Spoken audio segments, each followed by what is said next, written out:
ቻይና ዲኤፍ-17 የተሰኙትን ሃይፐርሶኒክ ሚሳኤሎችን ለኢራን ማስታጠቋ ሲሰማ ትራምፕ በበኩላቸው ከኢራን ጋር የተኩስ አቁም ድርድር እንደማይፈልጉ ገለጹ።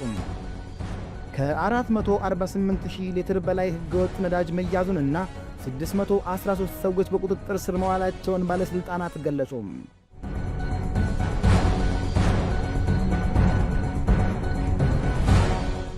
ሰላም ጤና ይስጥልን የቻናላችን ተከታታዮች፣ የሰዓቱን የሀገር ውስጥና የውጭ አጫጭር ዜናዎች ከዚህ ሰዓት ጀምሮ ወደ እናንተ የምናደርስ ይሆናል። ለቻናላችን አዲስ የሆናችሁ ሰብስክራይብ በማድረግ ቤተሰብ እንድትሆኑ እንጋብዛለን።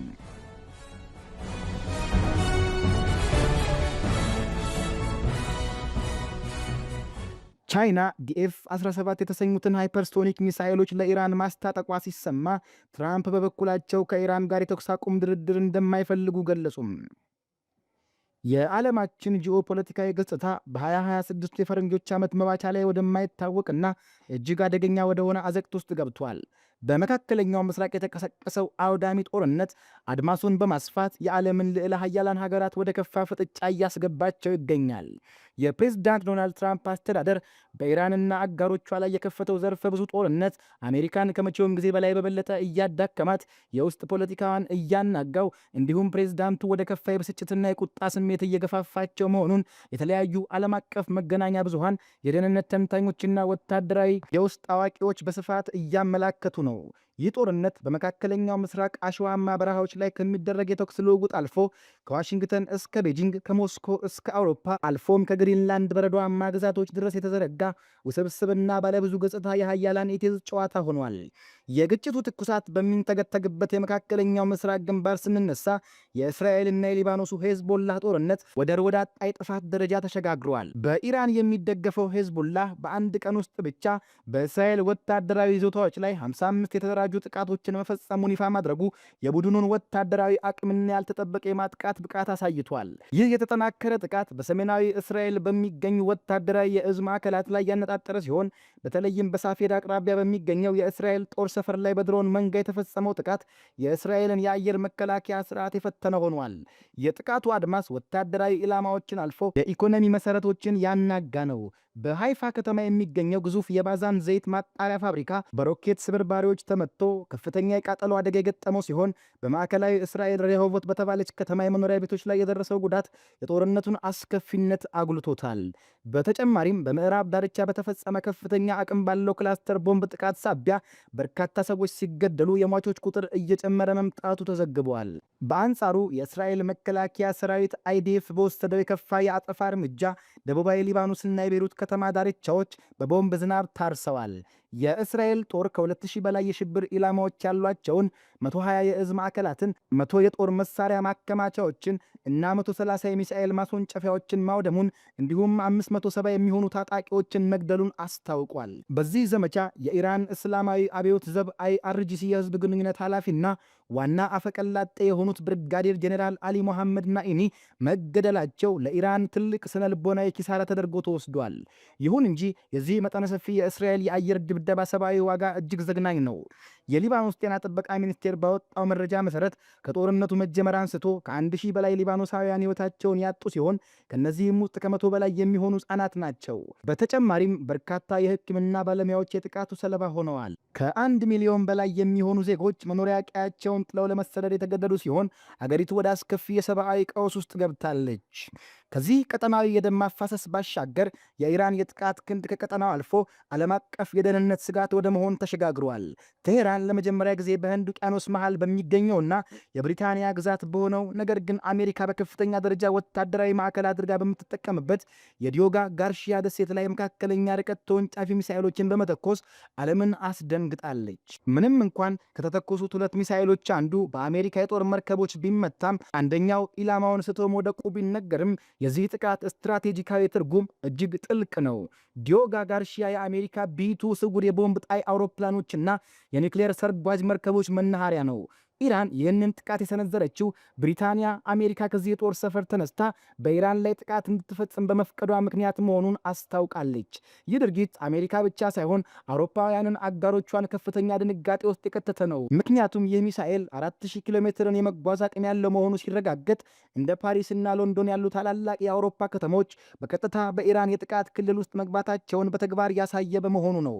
ይህ የኢራን የተንሰራፋ አቅም ከቻይና የቴክኖሎጂ ሽግግር ጋር የተቆራኘ መሆኑ ደግሞ የምዕራባውያንን ስጋት በእጥፍ ያሳድገዋል። ቻይና ለኢራን እጅግ ዘመናዊ የሆነውንና DF-17 የተሰኘውን ሃይፐርሶኒክ ወይም ከድምፅ ፍጥነት እጅግ የላቀ ተወንጫፊ ሚሳኤል ቴክኖሎጂን ማስተላለፏ በስፋት እየተነገረ ነው። ይህ የጦር መሳሪያ በከፍተኛ ፍጥነት ከመጓዙም ባሻገር በአየር ላይ አቅጣጫውን የመቀየር አቅም ስላለው ነባሮቹን የአሜሪካና የእስራኤል የአየር መከላከያ ስርዓቶች እንደ ፔትሪየት ያሉ ሙሉ በሙሉ አቅም አልባ ሊያደርጋቸው ይችላል። የዲዮጋ ጋርሺያው ጥቃትም ሆነ የቻይና ቴክኖሎጂ መግባት ጦርነቱን ከቀጠናዊ ግጭት ወደ ዓለም አቀፋዊ የሀያላን ፍልሚያ የቀየረ ትልቅ ክስተት ነው። ይህ በእንዲህ እንዳለ የትራምፕ አስተዳደር በኢራን ላይ ወታደራዊ ጫና ለማሳደር 8000 የሚደርሱ የአሜሪካ ማሪን የጦር አባላትን ወደ መካከለኛው ምስራቅ እያንቀሳቀሰ ይገኛል። USS ቦክሰርን ጨምሮ USS ፖርትላንድ እና USS ኮምስቶክ የተባሉ ጦር መርከቦች ከታቀደላቸው ጊዜ ቀድመው ወደ ባህረ ሰላጤው አምርተዋል። ሆኖም ይህ ወታደራዊ እንቅስቃሴ በሀገር ውስጥ ጠንካራ ተቃውሞ ገጥሞታል። የህዝብ አስተያየት ጥናቶች ወይም ሮይተርስን ጨምሮ እንደሚያሳዩት አሜሪካ እግረኛ ጦሯን ወደ ኢራን እንድትልክ የሚደግፉት አሜሪካውያን 7% ብቻ ናቸው። ይህ ዝቅተኛ የህዝብ ድጋፍ ፕሬዝዳንት ትራምፕን ከፍተኛ የፖለቲካ ማነቆ ውስጥ የከተታቸው ሲሆን እግረኛ ጦር አልክም በማለት ለህዝባቸው ቃል እንዲገቡ አስገድዷቸዋል። ይሁን እንጂ አሜሪካ አሁን በገባችበት የጦርነት አዙሪት ሳቢያ በአየርና በባህር ላይ ብቻ ተወስኖ ጦርነቱን ማሸነፍ አዳጋች እየሆነ መጥቷል። የጦርነቱ የኢኮኖሚ ጫናም እንዲሁ እጅግ አሳሳቢ ሆኗል። በ6 ቀናት ውስጥ ብቻ $11 ቢሊዮን የወጣ ሲሆን በአሁኑ ሰዓት ወጪው በቀን $1 ቢሊዮን እየደረሰ ጠቅላላ የጦርነቱ ወጪ $25 ቢሊዮን አቅራቢያ ደርሷል። የትራምፕ አስተዳደር ተጨማሪ $200 ቢሊዮን በጀት ከኮንግረስ ለመጠየቅ መገደዱ አገሪቱ ወደ ከፍተኛ የበጀት ጉድለትና የኢኮኖሚ ቀውስ ልታመራ ትችላለች የሚለውን ስጋት አጠናክሮታል። ከሁሉም በላይ ደግሞ 13 የአሜሪካ ወታደሮች መገደላቸውና ወደ 200 የሚጠጉ መቁሰላቸው የአሜሪካን ሕዝብ ቁጣ ይበልጥ ያቀጣጠለና የትራምፕን አመራር ጥያቄ ምልክት ውስጥ ያስገባ ሆኗል። የአሜሪካ ፈተና በኢኮኖሚና በሀገር ውስጥ ተቃውሞ ብቻ የተወሰነ አይደለም። ከምዕራባውያን አጋሮቿ ጋር ያላት ታሪካዊ ትስስርም ክፉኛ እየተሰነጠቀ ነው። የትራምፕ ጥያቄ ቢኖርም የአውሮፓ ህብረትና የኔቶ አባል ሀገራት በሆርሙዝ ባህረ ሰላጤ አሜሪካ ከኢራን ጋር ለጀመረችው የባህር ላይ ፍልሚያ ወታደራዊ የሆነ የጦር መርከብ ድጋፍ ለማድረግ ፈቃደኛ አልሆኑም። ፕሬዝዳንት ትራምፕ ይህንን አጋሮቻቸውን ድርጊት ተከትሎ በማህበራዊ ትስስር ገጻቸው ወይም ትሩዝ ሶሻል ላይ የአውሮፓ አጋሮቻቸውን ፈሪዎችና የኔቶን ጥምረት ደግሞ የወረት ነበር በማለት በአደባባይ ዘልፈዋል። ይህ የአደባባይ የዲፕሎማሲ ስብራት የኢራንንና የሩሲያን ልብ ያጠናከረ ሲሆን ምዕራባውያን በአንድነት መቆም እንዳልቻሉ በግልጽ አሳይቷል። የምዕራባውያን መከፋፈል በኔቶ መድረክ ብቻ አላበቃም። እጅግ አስደንጋጭ የሆነውና አሁን ይፋ የወጣው የዴንማርክ ሚስጥራዊ የጦርነት እቅድ የትራምፕ አሜሪካ ከአጋሮቿ ጋር ያላትን መቃቃር ምን ያህል ጥልቅ እንደሆነ አጋልጧል። ፕሬዝዳንት ትራምፕ ስትራቴጂካዊ ጠቀሜታ ያላትን ግሪንላንድን በአሜሪካ ቁጥጥር ስር ለማድረግ ያሳዩትን ተደጋጋሚ ፍላጎት ተከትሎ የዴንማርክ መንግስት አሜሪካ በግሪንላንድ ላይ ወታደራዊ ወረራ ልትፈጽም ትችላለች በሚል ከፍተኛ ስጋት ውስጥ ገብቶ ነበር። በመሆኑም ዴንማርክ ከፈረንሳይና ከሌሎች የኖርዲክ ሀገራት ጋር በመተባበር የአሜሪካ ጦር በግሪንላንድ የአየር ማረፊያዎች ላይ እንዳያርፍ የአውሮፕላን ማረፊያ መንገዶችን በቦምብ ለማውደም እና አስፈላጊም ከሆነ የአሜሪካ ወታደሮችን በደም አፋሳሽ ውጊያ ለመመከት የሚያስችል ዝርዝር የጦርነት እቅድ አውጥታ እንደነበር ሚስጥራዊ ሰነዶች አጋልጠዋል። ምንም እንኳ ትራምፕ በኋላ ላይ ግሪንላንድን በኃይል የመውሰድ እቅድ እንደሌላቸው ቢናገሩም የአንድ ኔቶ አባል ሀገር የነበረችው ዴንማርክ ከዋናው አጋሯ አሜሪካ ጋር ለጦርነት መዘጋጀቷ የትራምፕ አስተዳደር የፈጠረውን ዓለም አቀፋዊ የእምነት መሸርሸርና የዲፕሎማሲ ቀውስ በጉልህ የሚያሳይ ታሪካዊ ጠባሳ ሆኖ አልፏል። የዓለም መሪዎች በጥርጣሬና በፍርሃት በሚተራመሱበት በዚህ ወቅት የሩሲያው ፕሬዝዳንት ቭላዲሚር ፑቲን ይህንን የአሜሪካን መዳከም እንደ መልካም አጋጣሚ በመጠቀም ስትራቴጂካዊ ቁማራቸውን እየተጫወቱ ይገኛሉ። ሩሲያ ለአሜሪካ እጅግ ሚስጥራዊ የሆነ የድርድር ጥያቄ አቅርባ ነበር። ይኸውም አሜሪካ ለዩክሬን የምታደርገው የጦር መሳሪያና የደህንነት መረጃ ድጋፍ የምታቆም ከሆነ ሩሲያ በበኩሏ ለኢራን የምትሰጠውን ወታደራዊና የደህንነት መረጃ ድጋፍ እንደምታቋርጥ የቀረበ ጥያቄ ነበር። ይህ የፑቲን ስጠኝ ልስጥ ፖለቲካዊ ቁማር ሩሲያ የዩክሬንን ጦርነት ለማሸነፍ የመካከለኛው ምስራቁን ቀውስ እንዴት እንደ መደራደሪያ ካርድ እየተጠቀመችበት እንደሆነ እንደሆነ ያሳያል። ሆኖም የትራምፕ አስተዳደር ይህንን የሞስኮ ጥያቄ ውድቅ ማድረጉን ተከትሎ ሩሲያ ከኢራን ጋር ያላትን ትብብር ይበልጥ አጠናክራ ቀጥላለች። ይህም ለአሜሪካ ጦር ሌላ ተጨማሪ ራስ ምታት ሆኖበታል። ከምንም ነገር በላይ ግን የትራምፕን አስተዳደር ከፍተኛ ስነ ልቦና የሽብር ውስጥ የከተተው በአሜሪካ የውስጥ ግዛት ላይ የተሰነዘረው የድሮን የስለላና የትንኮሳ ጥቃት ነው። ዘገባዎች እንደሚያረጋግጡት ማንነታቸው በይፋ ያልተነገረ ነገር ግን ከፍተኛ የቴክኖሎጂ አቅም ያላቸውና የኢራን መሆናቸው በስፋት የሚገመቱ ሚስጥራዊ ድሮኖች በአሜሪካ እጅግ ስሱ የሆኑ የጦር ሰፈሮች ላይ ተደጋጋሚ በረራዎችን አድርገዋል። በሉዊዚያና በሚገኘው የባርክዴክስ የአየር ኃይል ሰፈር ላይ በርካታ ድሮኖች ለቀናት ያንዣበቡ ሲሆን ይህ የጦር ሰፈር የአሜሪካ ስትራቴጂካዊ የኒውክሌር ቦምብ ጣይ አውሮፕላን ዲ52 የሚገኝበት ማዕከል ነው። ድሮኖቹ የአሜሪካን ራዳርና የኤሌክትሮኒክስ መጨናነቂያ ስርዓቶችን በቀላሉ ጥሰው በማለፍ ማታ ማታ መብራቶቻቸውን እያበሩ የአሜሪካ የጸጥታ ኃይሎችን ምላሽ ሲፈትኑ እንደነበር የውስጥ ወታደራዊ ሪፖርቶች አጋልጠዋል። ይህ ድፍረት የተሞላበት የአየር ክልል ጥሰት በሉዊዚያና ብቻ አላበቃም። በፍሎሪዳ በሚገኘውና የአሜሪካ ማዕከላዊ ጠቅላይ መምሪያ በሆነው የማክዲል አየር ኃይል ሰፈር ላይ አጠራጣሪ እሽግ መገኘቱን ተከትሎ ማዕከሉ በድንገተኛ ጥበቃ ስር ውሎ ነበር። ከሁሉ በላይ አስደንጋጭ ክስተት ግን በዋሽንግተን ዲሲ አቅራቢያ በሚገኘውና ከፍተኛ የአሜሪካ ባለስልጣናት በሚኖሩበት የፎርት ማክኔር ወታደራዊ ማዕከል ላይ የተከሰተው ነው። የውጭ ጉዳይ ሚኒስቴር ማርኮ ሩቢዮ እና የጦርነት ሚኒስቴሩ ፒዝ ሄክስቴዝ መኖሪያ በሆነው በዚህ ማዕከል ላይ የድሮን መንጋዎች መታየታቸው ጠላት እስከ አሜሪካ የልብ ትርታ ድረስ ዘልቆ በመግባት መሪዎቿን ኢላማ ማድረግ እንደሚችል ያሳየ ከባድ መልእክት ነው።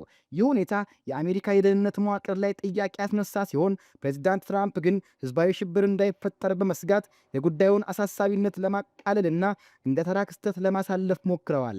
ሆኖም ወታደራዊ ባለሙያዎች ይህ ሁኔታ የጠላት ኃይሎች በተለይም ኢራን የአሜሪካን መከላከያ ክፍተቶች እያጠኑ መሆኑንና ወደፊት ለሚመጣ ሰፋ ያለ ጥቃት ቅድመ ዝግጅት ሊሆን እንደሚችል በጥብቅ እያስጠነቀቁ ነው። እነዚህ ሶስት ተያያዥነት ያላቸው የዜና ዘገባዎች የሚያሳዩት አንድ አብይ ሀቅ አለ። ፕሬዚዳንት ትራምፕ የገቡበት ይህ ጦርነት እሳቸው እንዳሰቡት አጭርና በአሜሪካ የበላይነት የሚጠናቀቅ አልሆነም። ይልቁንም ጦርነቱ አሜሪካን በኢኮኖሚ እያደማ የሰው ሕይወት እያስከፈላትና በሀገር ውስጥ ፖለቲካዊ ጫና እያስከተለባት ይገኛል። በዓለም አቀፍ ደረጃ ደግሞ አሜሪካ ከታማኝ የኔቶ አጋሮቿ ጋር ያላት ግንኙነት ሻክሯል። ቻይናና ሩሲያ ይህንን ክፍተት ተጠቅመው የዓለምን የኃይል ሚዛን የራሳቸው ለማድረግ እየሰሩ ነው። የኢራን ወታደራዊ አቅም በተለይም የሚሳኤልና የድሮን ቴክኖሎጂዋ ከታሰበው በላይ እጅግ ዘመናዊ መሆኑ መረጋገጡ አሜሪካን በቀጠናውም ሆነ በገዛ ሀገሯ ደህንነት ላይ ስጋት እንድትወድቅ አድርጓታል። ጦርነቱ ትራምፕን እያዳከማቸውና እያስቆጣቸው ነው ሲል የገለጸው የነባራዊ ሁኔታ ክትትል ማሳያ ነው። መካከለኛው ምስራቅ እያነባ አውሮፓ በስጋት እየተሸማቀቀ አሜሪካ ደግሞ ከውስጥም ከውጭም በተከፈተባት የፖለቲካና የወታደራዊ ጫና እየተዳከመች ባለችበት በዚህ የታሪክ ምዕራፍ ዓለም በሚቀጥሉት ወራት ወዴት እንደምታመራ ለመተንበይ የሚያዳግት አስፈሪ የመንታ መንገድ ላይ ትገኛለች። ከ448 ሺህ ሊትር በላይ ህገወጥ ነዳጅ መያዙንና 613 ሰዎች በቁጥጥር ስር መዋላቸውን ባለስልጣናት ገለጹ። የኢትዮጵያ መንግስት ይፋ ያደረገው ሰፊ መጠን ያለው ህገወጥ ነዳጅ መያዙንና በርካታ ግለሰቦች በቁጥጥር ስር መዋላቸውን የሚገልጸው ዜና ከቀላል የህግ ማስከበር ዘመቻ የዘለለ ጥልቅና ወጥ የሆነ ትርጉም ይዟል። ይህ ክስተት በሀገሪቱ የኢኮኖሚ ደም ስር ውስጥ ሰርጎ ገብቶ የነበረውንና ለረጅም ጊዜ ሲያመረቅዝ የቆየውን ስውር ደዌ ያጋለጠ ብሎም የሀገሪቱን የንግድና የቁጥጥር ስርዓት ስር የሰደደ ድክመት አፍጥጦ ያሳየ ነው። ትንታኔው ከቀረቡት ቁጥሮች ራሱን አግልሎ ከጀርባቸው ያለውን ጥበባዊና ማህበራዊ አንድምታ ለመዳሰስ ይሞክራል። የንግድና ቀጠናዊ ትስስር ሚኒስቴር ይፋ ያደረገው መረጃ ችግሩ የአንድ ወይም የሁለት ነዳጅ ማደያ ባለቤቶች የፈጠሩት የሥነ ምግባር ጉድለት ሳይሆን እንደ ሰንሰለት የተያያዙና የተቀናጀ መዋቅር ያለው የጥፋት መረብ መኖሩን አመላካች ነው። ይህ መረብ ከታችኛው የሥራ ኃላፊ እስከ ላይኛው የውሳኔ ሰጪ ድረስ እጁን የሰደደ መሆኑ ደግሞ የችግሩን ውስብስብነትና አሳሳቢነት ያጎላዋል። የንግድ ቢሮ ኃላፊዎች፣ የቁጥጥር ባለሙያዎች፣ የጸጥታ አካላትና ሌሎች የመንግስት መዋቅር አካላት በዚህ ህገወጥ ሰንሰለት ውስጥ ተጠርጥረው መያዛቸው ህግን እንዲያስከብሩ ስልጣን የተሰጣቸው ክፍሎች ራሳቸው የችግሩ አካላት ሲሆኑ የሚፈጠረውን አጠቃላይ የስርዓት መሸርሸር ያሳያል። ይህ ሁኔታ አጥርን የነጠቀ ሌባ እንዲሉ ጠባቂዎቹ ራሳቸው የበደሉ አካል ሲሆኑ የሚፈጠረውን ማህበራዊና ኢኮኖሚያዊ ቀውስ ቁልጭ አድርጎ ያሳያል። የተያዘው ነዳጅ መጠን በቁጥር ሲገለጽ ከሚሰጠው ትርጉም ባሻገር ከሀገሪቱ ኢኮኖሚ የተዘረፈውንና ወደ ግለሰቦች ኪስ የገባውን መጠነ ሰፊ ሀብት ያመለክታል።